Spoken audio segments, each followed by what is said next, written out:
Hello everyone, welcome to the bureaucrats factory. मेरा नाम राहुल है और इस एमपीपीएससी की प्री स्पेशल लेक्चर सीरीज़ में हम कंटिन्यू कर रहे हैं हमारा थर्ड वीडियो, जो कि है यूपीएससी से रिलेटेड। इसके पहले वाले दो वीडियोस में हमने इलेक्शन कमीशन ऑफ इंडिया को कवर किया है और स्टेट इलेक्शन कमीशन को कवर किया है। UPSC third most important topic है, चैप्टर है। अगर हम इस चैप्टर की बात करें तो इस पर्टिकुलर चैप्टर से इतने सारे क्वेश्चंस फ्रेम होते हैं जिसका कि कोई अंदाज़ा नहीं लगाया जा सकता। यूपीएससी ये एक कॉन्स्टिट्यूशनल बॉडी है। आई होप प्रीवियस लेक्चर्स को देखने के बाद आपको इतना तो पता हो गया होगा कि कॉन्स्टिट्यूशनल बॉडी क्या कहलाती है। ऐसे ही यूपीएससी एक कॉन्स्टिट्यूशनल बॉडी है जिसका कि जिक्र कॉन्स्टिट्यूशन में किया गया है। यूपीएससी का हेडक्वार्टर हमको न्यू दिल्ली में मिलता है और इसकी parent company government of India है। आप देख सकते हैं यूपीएससी की इमेज, जो हेडक्वार्टर की इमेज है वो मैंने यहाँ पे शो करी है। हिस्ट्री, हम यूपीएससी को एकदम शुरुआत से देखेंगे। लेक्चर बहुत ही अमेजिंग होने वाला है, आपको बहुत सारे नए नए फैक्ट्स पता लगेंगे। मोस्ट इम्पॉर्टेंटली इस पूरे लेक्चर में आपको पिक्टोरियल फॉर्म में बहुत सारी चीज़ों का नॉलेज होगा। हिस्ट्री, यूपीएससी की हिस्ट्री की अगर हम बात करते हैं तो सबसे पहले सिविल सर्वेंट्स जो थे वो ईस्ट इंडिया कंपनी नॉमिनेट करती थी। मींस ऐसे कोई भी 10, 20, 25, 50 जितने भी सिविल सर्वेंट्स जिनकी ज़रूरत लगती थी ईस्ट इंडिया कंपनी को, और उनके डायरेक्टर्स ऑफ कंपनी जो होते थे वो नॉमिनेट कर देते थे और उनको इंडिया भेजा जाता था। इंडिया भेजे जाने से पहले उनकी ट्रेनिंग की जाती थी और वो ट्रेनिंग होती थी हेलबरी कॉलेज लंदन में। ये जो आप थर्ड पिक देख रहे हैं ये पिक हेलबरी कॉलेज की है। 1950s के अराउंड ये पिक ली गई थी और आप फर्स्ट पिक में देख सकते हैं ऐसे सिविल सर्वेंट्स को रखा जाता था। ऐसा एक ऑफिस का एटमॉस्फेयर होता था। इसके बाद लॉर्ड मैकॉले, यहाँ आप लॉर्ड मैकॉले की तस्वीर भी देख सकते हैं। लॉर्ड मैकॉले ने 1954 में इस चीज़ में एक कौन निकाला। लॉर्ड मैकॉले के अकॉर्डिंग टू लॉर्ड मैकॉले तो जो कमेटी थी, एक कमेटी बनाई गई इंडियन सिविल सर्विसेज की। इस कमेटी ने कुछ रिकमेंडेशंस दिए। इस कमेटी के रिकमेंडेशंस के हिसाब से के बेस पे 16 जुलाई 1955 को पहला सिविल सर्विसेज एग्जामिनेशन कंडक्ट किया गया and the place was London. इसके पहले जो नॉमिनेशंस किए जाते थे डायरेक्टर्स ऑफ कंपनी के द्वारा, वहीं से इंडियन सिविल सर्वेंट्स इंडिया में सिविल सर्वेंट्स आते थे। लेकिन अब यहाँ पे एग्जामिनेशन बेस्ड पे रिक्रूटमेंट होगा सिविल सर्वेंट्स का। तो आपका पहला क्वेश्चन यही फ्रेम होता है कि कब सबसे पहला सिविल सर्विस एग्जामिनेशन हुआ था। आपका आंसर होगा 16 जुलाई 1855। आगे देखें तो वो कौन से पर्सन हैं जिन्होंने सबसे पहले एग्ज़ाम क्लियर किया था, इंडियन पर्सन। तो 1864 में हमको सत्येंद्रनाथ टैगोर, आप पिक देख सकते हैं सत्येंद्रनाथ टैगोर की। Satyendranath Tagore was the first person जिन्होंने 1864 में सबसे पहले आईसीएस क्लियर किया and became the first Indian. 1922 के बाद से इंडियन सिविल सर्विसेज का एग्जामिनेशन इंडिया में होने लगा। आपका होमवर्क है वो दो जगह का नाम बताना जहाँ पे इंडियन सिविल सर्विसेज एग्जामिनेशंस किए जाते थे इंडिया में। अराउंड 1920s ही एक ली कमीशन फॉर्म होता है। आप देख सकते हैं यहाँ पे मैंने एक और पिक रखी है, East India civil servants of India. ये रॉयल कमीशन, ये ली कमीशन का एक डॉक्यूमेंट है, ये वो दस्तावेज है जो कि ऑफिशियल साइट से लिया गया है। और ली कमीशन का कुछ जो दस्तावेज है वो ऐसा दिखता था। आगे बढ़ते हैं। 1922 में ली कमीशन के बाद 1 अक्टूबर 1926 में ली कमीशन की रिकमेंडेशंस आती हैं और एक रिपोर्ट तैयार करी जाती है। According to that report CPSC form किया जाता है। ये सीपीएससी आईसीएस का एडवांस रूप है, मतलब इंडियन सिविल सर्विसेज को ही अब CPSC central public service commission नाम से जाना जाएगा और ये इस्टेब्लिश कर दिया जाता है 1 अक्टूबर 1926 में। यहाँ आपका सेकंड क्वेश्चन, एक और क्वेश्चन फ्रेम होता है कि कब सीपीएससी फॉर्म हुआ, इस्टेब्लिश किया गया, या सीपीएससी का फुल फॉर्म। आपका आंसर होगा 1926 1 October and full form is central public service commission. इस सेंट्रल पब्लिक सर्विस कमीशन के पहले चेयरमैन थे सर रॉस बार्कर, और यही रॉस बार्कर जो हैं जो कि यूपीएससी के फर्स्ट सिविल सर्वेंट्स माने जाते हैं। टोटल जो कमेटी थी उसमें 4 मेंबर्स हुआ करते थे including the chairman. Ross Barker बहुत इंपॉर्टेंट पर्सन है, आपसे पूछा जा सकता है कि यूपीएससी के पहले चेयरमैन का नाम क्या है, रॉस बार्कर ही रहेगा। अगर आपसे क्वेश्चन को ट्रिकी वे में पूछा जाए और पूछा जाए कि सीपीएससी का फर्स्ट चेयरमैन कौन है, तो भी आपका आंसर रॉस बार्कर ही रहेगा। इसके बाद हमको गवर्नमेंट ऑफ इंडिया एक्ट 1935 मिलता है, जिसमें CPSC became federal public service commission FPSC, और ये ग्राउंड लेवल पे 1937 में इस्टेब्लिश कर दिया जाता है। सेंट्रल पब्लिक सर्विस कमीशन को एक नया प्रारूप दिया जाता है, और उस प्रारूप में इसको फेडरल, बिकॉज 1935 के एक्ट के अनुसार बहुत सारी चीज़ों को इंडिया का जो एक स्टेटस है वो फेडरल स्टेटस प्रोवाइड करना था।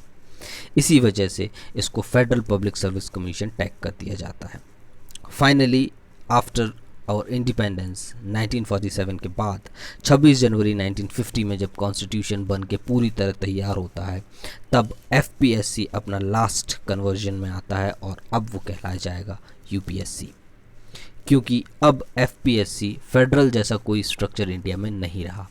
अब इंडिया का जो एक स्ट्रक्चर फाइनली फॉर्म होता है, that structure remains as union, और इसीलिए एक ऐसी रिक्रूटिंग एजेंसीज जो कि सेंटर में अपने सर्वेंट्स को ग्राउंड लेवल पे काम करवाएगी, वो एक एजेंसी कहलाती है यूपीएससी, और उसके एम्प्लॉयज़ कहलाते हैं civil servants of India. Structure, तो अगर हम पब्लिक सर्विसेज का ओवरऑल स्ट्रक्चर देखते हैं तो हमको 3 टाइप की सर्विसेज मिलती हैं। ऑल इंडिया सर्विसेज, जिसमें आईएएस, आईपीएस, आईएफएस आते हैं। सेंट्रल सर्विसेज, जिसमें रेलवे, डिफेंस, आईबी, एनसीबीआई आती हैं। और स्टेट सर्विस, जिसमें स्टेट पीएससी भी आ सकता है। इलेक्ट्रिसिटी बोर्ड, सीआईडी, और ऐसे जो स्टेट के लोकल बॉडीज़ होती हैं, वहाँ पे जो एजेंसीज होती हैं उनके एम्प्लॉयज़ होते हैं।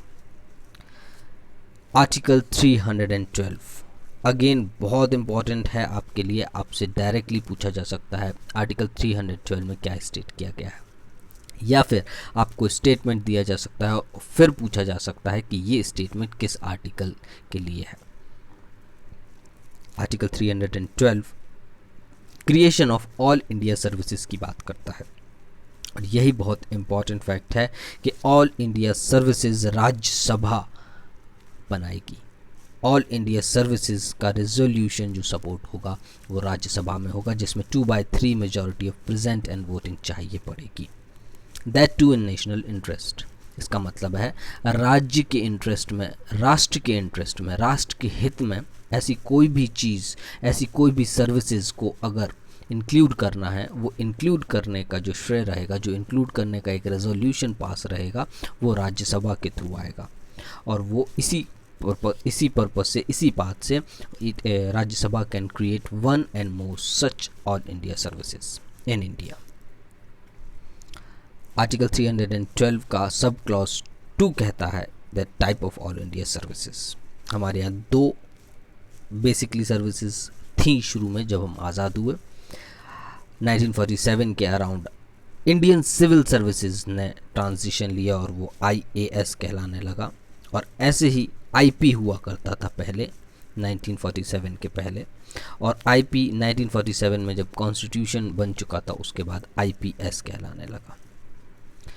इसी को हम फॉलो करें तो इंडियन फॉरेस्ट सर्विसेज जो है वो 3rd ऑल इंडिया सर्विसेज के रूप में ज्वाइनिंग होती है उसकी, और ये 1963 में क्रिएट की जाती है पोस्ट। आपका यहाँ क्वेश्चन बनता है, एक एक्सपेक्टेड क्वेश्चन बनता है, ये पूछा जा सकता है कि 1963 में कौन सी सर्विसेज को इंक्लूड किया गया, या फिर आपसे पूछा जा सकता है कि इंडियन फॉरेस्ट सर्विसेज को किस ईयर में इंक्लूड किया गया।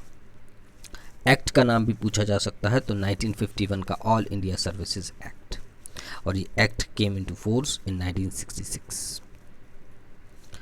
अब पर्पस क्या होता है आईएएस का, आईपीएस का या सिविल सर्विसेज का?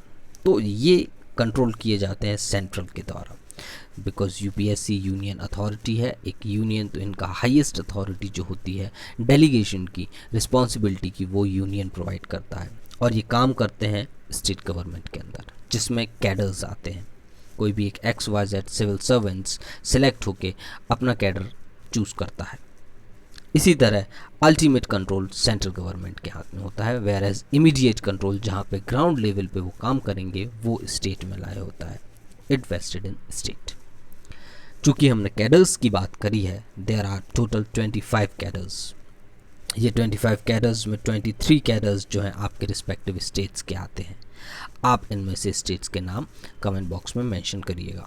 वेयर एज 2 ज्वाइंट कैडर हमारा अगेन एक्सपेक्टेड क्वेश्चन फ्रेम करता है।